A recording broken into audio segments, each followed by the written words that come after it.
Welcome back to last week's school board meeting tonight. I'm Jose Rodriguez. You might remember me as the second vice president of SMEEA.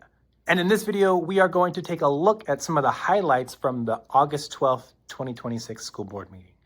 But first, take a moment to smash that like button and subscribe to our YouTube channel if you haven't already. Now, it's been a minute since we've done one of these videos, so let's take a moment to introduce our school board members. Linda Cordero, Ricardo Valencia, John Hollinshead, Ricky Lara, Luz Maria Cabral. Hopefully these are all familiar names and faces. Now, with that in mind, let's go ahead and begin by looking at the public comments. Y'all, the public comments, as the kids say, were fire. So many of our CSEA brothers and sisters used their time to share comments they had read on the Central Coast Cheese May Facebook page. Chef's kiss. We are concerned that our school board may not be hearing what the community is saying about our school district. Tonight, I'll be reading a portion of the post from social media.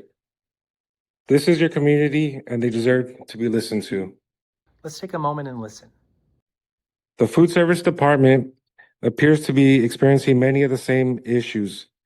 The hiring process seems ineffective, and there is a significant amount of micromanagement, which has become a common management style.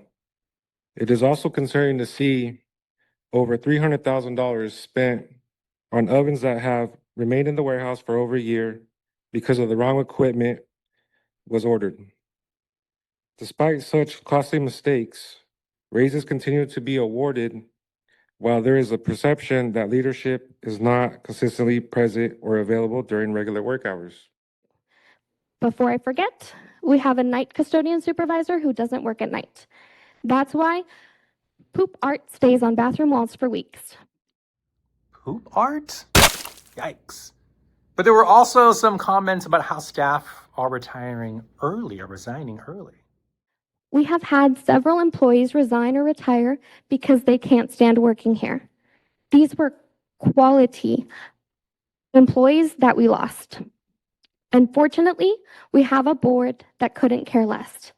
Employees have stopped filing complaints because the administrators turn it around and blame them. And others are commenting about how the health insurance costs are going to negatively impact folks financially. I just got a pay raise from almost 3 years ago, just now, like a few months ago. So I just got back to where I was 3 years ago in pay.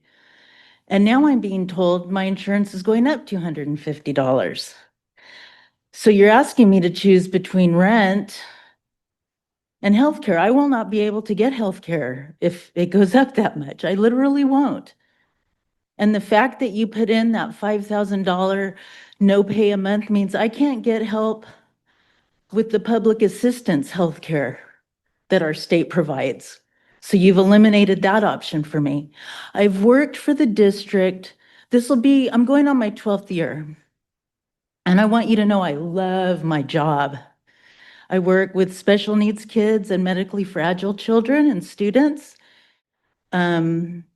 If it wasn't for the students, I wouldn't be here, but I don't want to go anywhere else. I love them.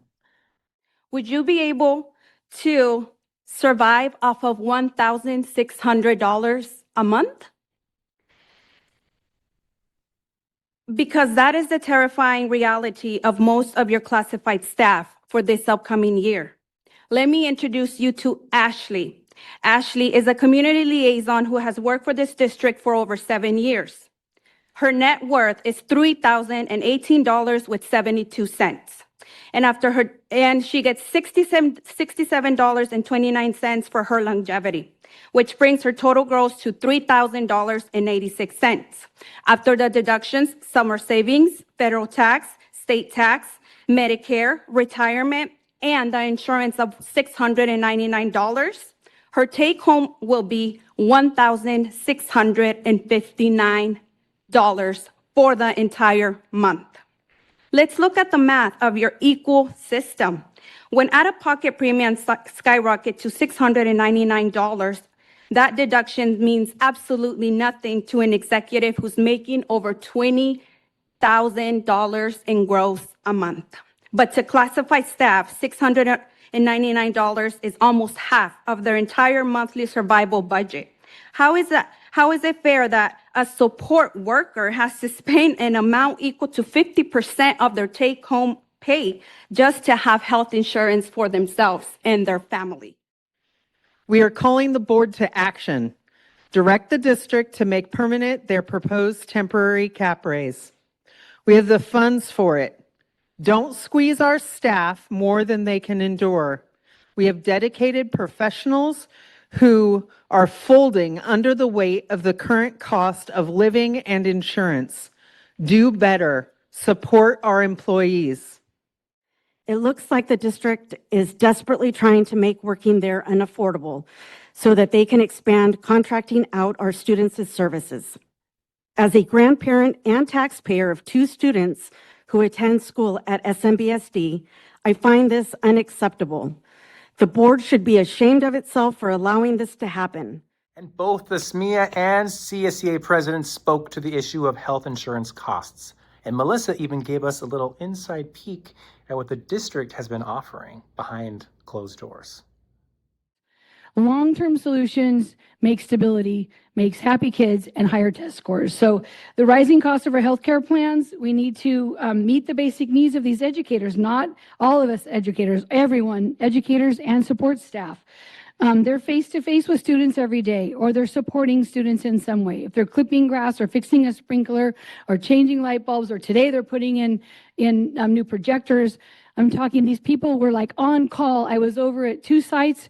They were there and ready at a moment's notice. Hop to it every second, very much in support of what's going on in the day-to-day face-to-face with students.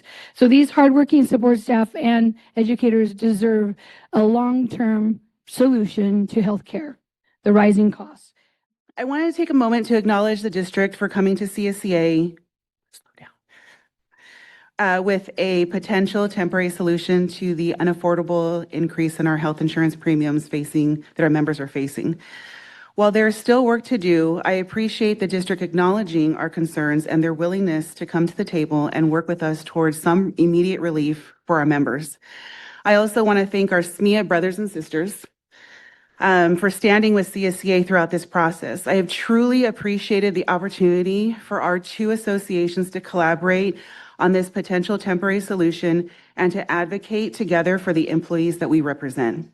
A temporary solution can give employees some much needed relief right now, but we all know that it does not resolve the larger issue. As we move forward into negotiations in the coming weeks, I hope that CSEA, SMEEA, and the district can continue to work together to find a long-term sustainable solution to keep healthcare affordable without sacrificing coverage.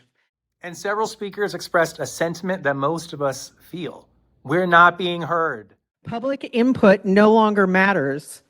I have never seen the board actually take action on public comments.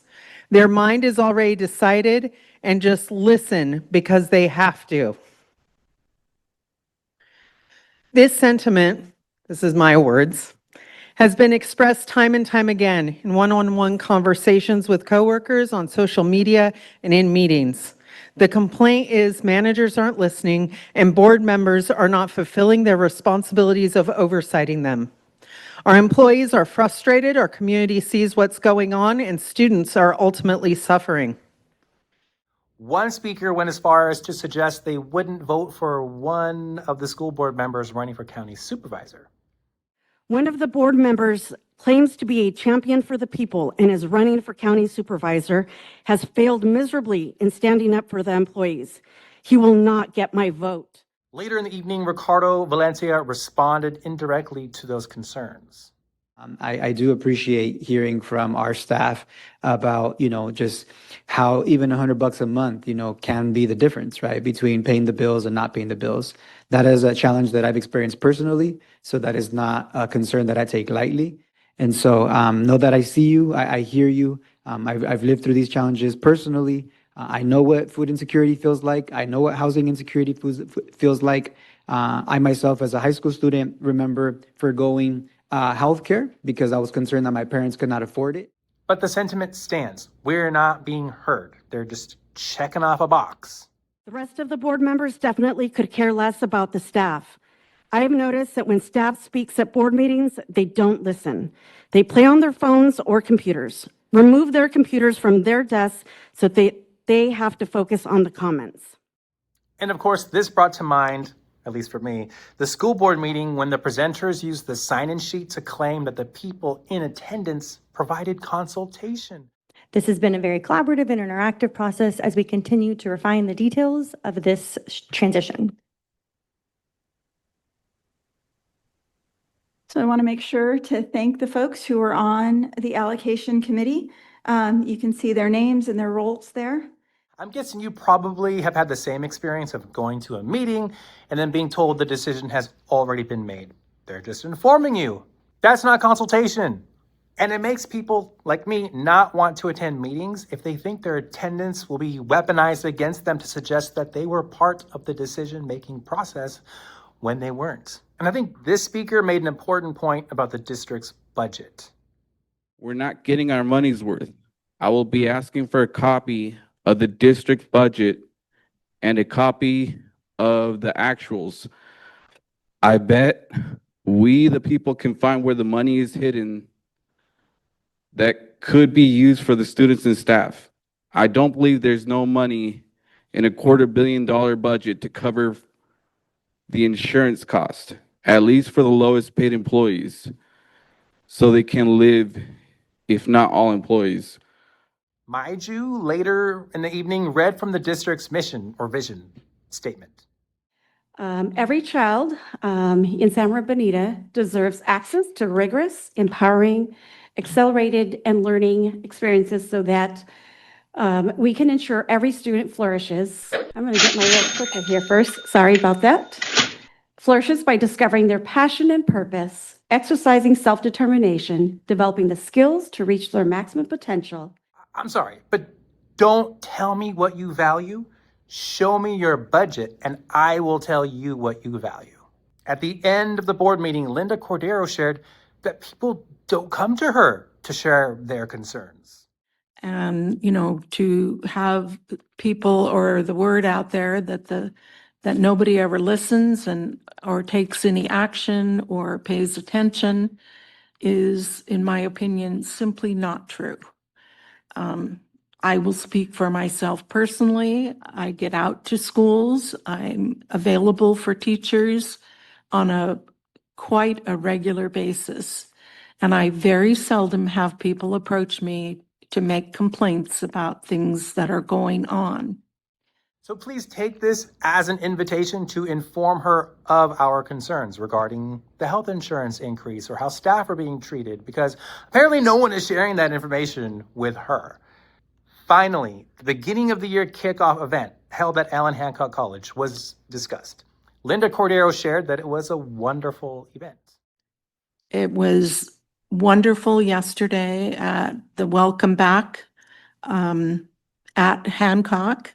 It was, of course, very well organized. And the locale was really, I was surprised in a very positive way at how nice everything was and how there was shade and tables and chairs. And later that same evening. So it was great to see those who came and those who didn't really missed out on an opportunity. Superintendent McDuffie said he was so happy to see all the staff come out to the event. I do want to take a few minutes to reflect on yesterday because it was a really good day for Santa Maria Bonita. Yesterday, we held our annual kickoff celebration on the campus of Allen Hancock College, and I have to tell you, it was a wonderful time. Seeing our entire staff community come together, share a meal, laugh, connect with each other. Before the first day of school, that is one of my favorite traditions, and yesterday reminded me exactly why. To every staff member who joined us, thank you. Thank you for showing up, for bringing your energy, and for being a part of that celebration. It meant a great deal. And to those who are not able to attend for whatever reason, I want to say to you, and I want you to hear, happy new school year.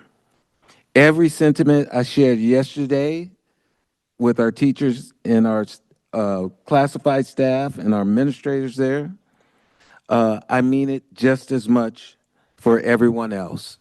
You are valued, you are seen, and we are glad that you are part of this family. We would love to see our SMEEA members at the next school board meeting to express their concerns about the health insurance increases. That'd be great to see you there. The next meeting will be on Wednesday, September 9th, 2026. Let them know how you feel. Otherwise, apparently they're under the impression that everything is hunky-dory.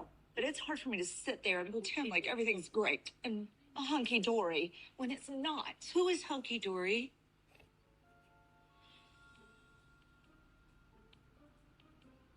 On that note, thank you for joining me for last week's school board meeting tonight. And thank you for continuing to stay informed with all that's happening in the district. Clearly, there's a lot. The struggle continues, guys. Let me leave you here with your moment of zen. We don't have NWA No. anymore, right? So that was an assessment that we took off of our teachers' plate in order to provide this assessment that they've created.